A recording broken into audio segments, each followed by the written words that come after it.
Shalom bien-aimés, de partout où vous nous suivez, je suis très content de me retrouver encore avec vous dans le cadre de cette tranche d'émission de la bonne part. Et ce soir ou cet après-midi, selon le moment où vous nous suivrez, nous allons partager encore la parole de Dieu. Et aujourd'hui, je parlerai de la puissance de l'engagement. Et mon texte de base se trouve dans le livre de Marc, chapitre 10. Et je commencerai à lire à partir du verset 17. La Bible dit « Quand Jésus se mettait en chemin, un homme accourut et se jetant à genoux devant lui, dit « Bon maître, lui demanda-t-il, que dois-je faire pour hériter la vie éternelle ?» Jésus lui dit « Pourquoi m'appelles-tu bon? Il n'y a de bon que Dieu seul. Tu connais les commandements. Tu ne commettras point d'adultère, tu ne tueras point, tu ne déroberas point, tu ne diras point des faux témoignages, tu ne feras point tort à personne, honore ton père et ta mère. » Il lui répondit, « Maître, j'ai observé toutes ces choses dès ma jeunesse. » Jésus l'ayant regardé l'aima et lui dit, « Il te manque une chose. Va, vends tout ce que tu as, donne-le aux pauvres, et tu auras un trésor dans le ciel. Puis viens et suis-moi. » Et la Bible dit, mais affligé de cette parole, cet homme s'en alla tout triste. Pourquoi? Car il avait des grands biens. Alors ce texte nous parlera beaucoup parce que c'est la situation de plusieurs d'entre nous. Nous allons essayer de décoder encore quelques vérités dans ce texte et nous allons nous séparer. Ici, la Bible nous parle d'un homme qui a compris beaucoup de choses. Premièrement, c'était un homme qui avait des grands biens. C'était un bosseur, un travailleur, quelqu'un qui n'était pas pauvre, quelqu'un qui s'en est sorti dans la vie. Mais malgré que cette personne s'en est sortie dans la vie, ça ne l'a pas empêché de découvrir quelque chose de capital. Cet homme a découvert des choses que plusieurs ne comprennent pas encore ou ne prennent pas encore au sérieux. La Bible dit que cet homme, avec toute la richesse qu'il avait, il avait compris deux choses. La première chose qu'il avait compris, c'est que le Jésus qu'il voyait circuler là, ce n'était pas n'importe qui. Il avait compris qui était Jésus. Et la Bible dit qu'il a couru vers Jésus, il s'est jeté à genoux à ses pieds. Il a compris que le Jésus dont on parle, ce n'est pas un simple prophète. Le Jésus dont on parle, ce n'est pas n'importe qui. Et il y a vraiment dans ce Jésus le chemin qui peut m'emmener vers le salut. Parce qu'il aborde Jésus pour lui poser une question sur le salut. Il vient lui demander « Qu'est-ce que je dois faire pour hériter la vie éternelle ?» Il avait compris que le salut passait par ce Jésus-là. Je ne sais pas qui vous êtes, je ne sais pas où vous êtes, mais je crois que beaucoup ignorent ou négligent cette partie de la vérité de la vie. La Bible dit que il n'y a qu'un seul chemin qui nous emmène vers le Père, et c'est Jésus. Plusieurs personnes considèrent Jésus encore comme un prophète, mais celui-ci avait compris ce que Pierre a compris. Pierre disait, lorsque les disciples étaient partis, Jésus commençait à dire des choses qui a fait fuir beaucoup de gens qui le suivaient. Et Jésus pose la question à ses disciples, ceux qui sont restés, « Pourquoi vous êtes restés ?» Pierre a dit, « Où irons-nous? C'est toi qui as les paroles de la vie. Nous ne pouvons pas aller ailleurs parce que nous savons que c'est toi qui as les paroles de la vie. Nous pouvons travailler, nous pouvons être pécheurs et tout ça là, mais la vie, nous l'avons en toi. Les choses qui sortent de ta bouche, ce sont les choses qui nous permettent d'être bien, qui nous permettent d'avoir la vie, la paix, la joie. Nous n'avons ça que en toi, Jésus. Vous pouvez travailler, vous pouvez avoir l'argent, vous pouvez avoir les femmes. La véritable paix ne vient que dans Christ. Nous avons la beauté que nous avons en Christ, même quand nous avons des moments difficiles, il a cette puissance-là de nous donner la paix, la véritable paix que le monde ne sait pas donner, que l'argent ne sait pas donner. Je ne sais pas quel est le niveau de bien que vous avez. Peut-être vous en avez beaucoup, peut-être vous n'en avez pas. Mais Dieu, Jésus-Christ, a la capacité de vous donner la véritable paix que l'homme ne peut pas donner, que le monde ne peut pas donner. Et cet homme avait compris cela. Il a dit, il est venu vers Christ parce qu'il a dit, c'est celui-là qui sait me garantir mon futur. C'est celui-là qui sait me garantir mon salut. Il lui dit, bon maître, je reconnais que c'est toi qui es le maître. Je reconnais que c'est toi qui as la maîtrise des notions du salut. Il n'y a que toi qui peux m'enseigner à ce propos. Beaucoup de prophètes sont venus, mais toi tu parles de la bonne nouvelle. C'est quelqu'un qui avait cru en Christ et qui avait compris qu'il avait les paroles de la vie. Je ne sais pas si dans votre cas, vous avez déjà réalisé que la vie en réalité, nous l'avons en Christ. tant que vous n'avez pas donné votre vie à Jésus, vous êtes encore en train de vivoter. Vous survivez. Il n'y a de salut en aucun d'entre nous qu'en Jésus-Christ. Et cet homme l'avait compris. J'espère que chacun d'entre nous qui me suivait à la maison, vous avez déjà compris cela. Peut-être vous avez tourné chez plusieurs prophètes, dans plusieurs églises. Peut-être des hommes de Dieu vous ont déçus. Si les hommes vous ont déçus, Christ ne déçoit jamais. Et je vous convie, à l'occasion de cette émission, si vous n'avez pas encore donné votre vie à Jésus, de comprendre que le salut, vous ne l'avez qu'en Jésus. Et la deuxième chose qu'il a compris, qui est attachée à la première, c'est justement cela.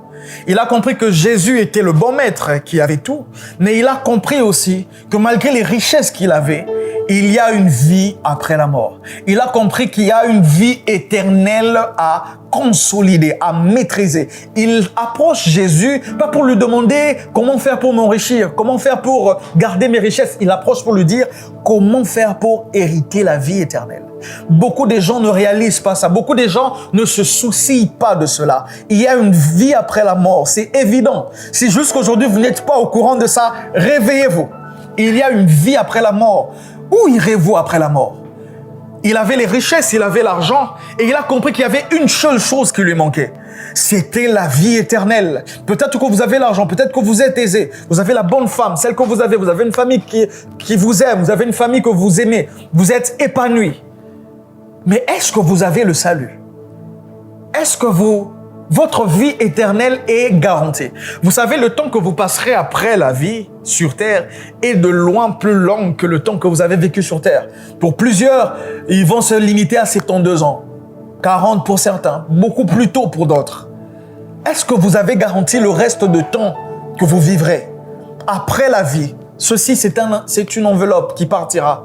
Où irez-vous après la mort? Cet homme, dans toute sa richesse, avait quand même la conscience de savoir qu'il y a une vie après la mort. Et c'est comme ça que Jésus, la Bible dit, que Jésus l'aima. Parce qu'il se préoccupait des choses spirituelles.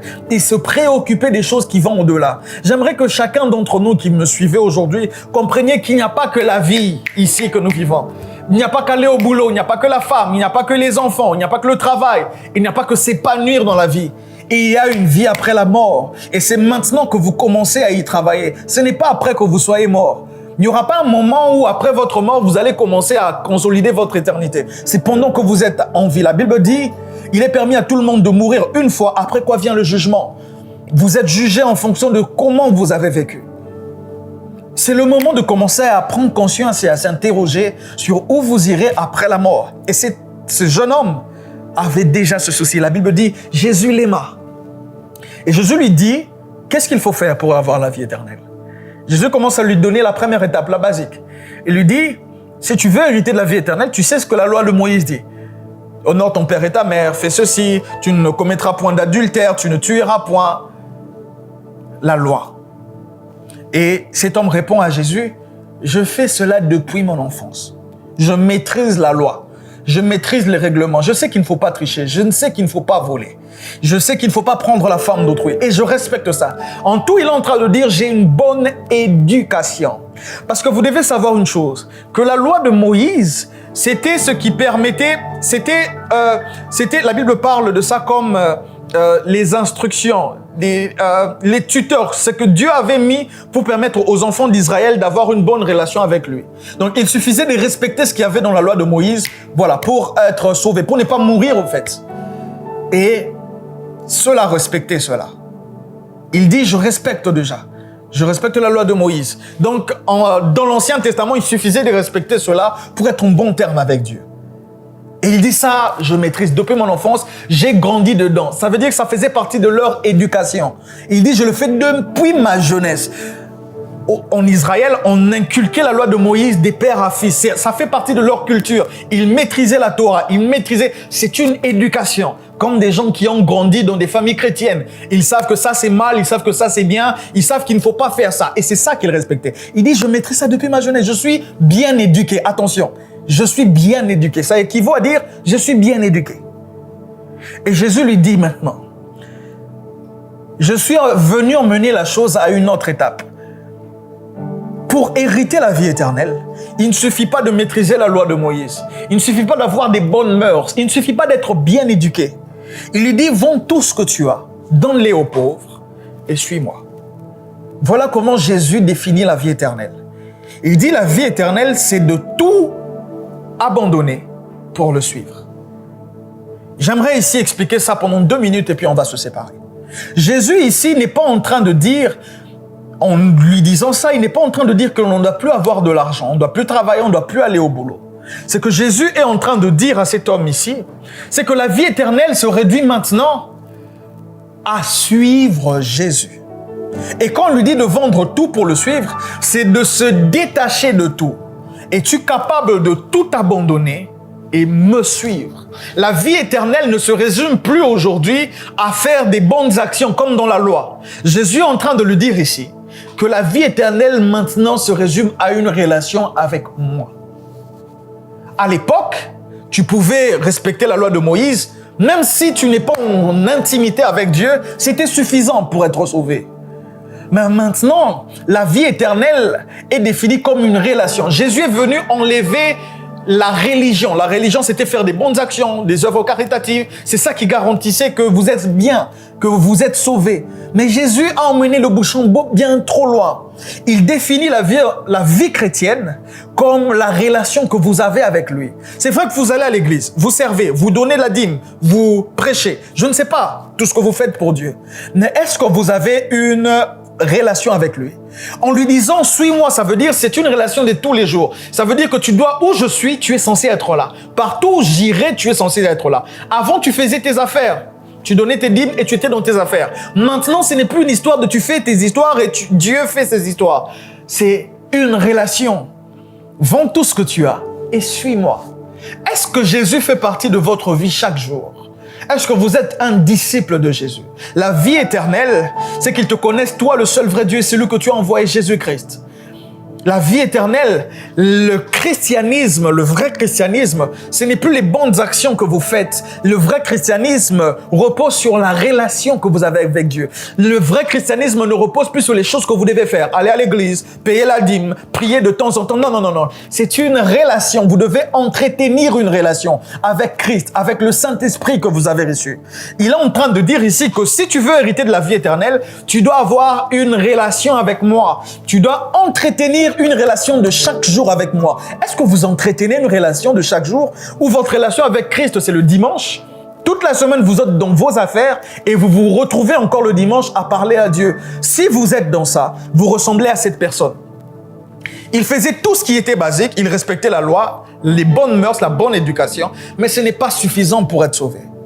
Le chemin pour être sauvé, c'est Christ.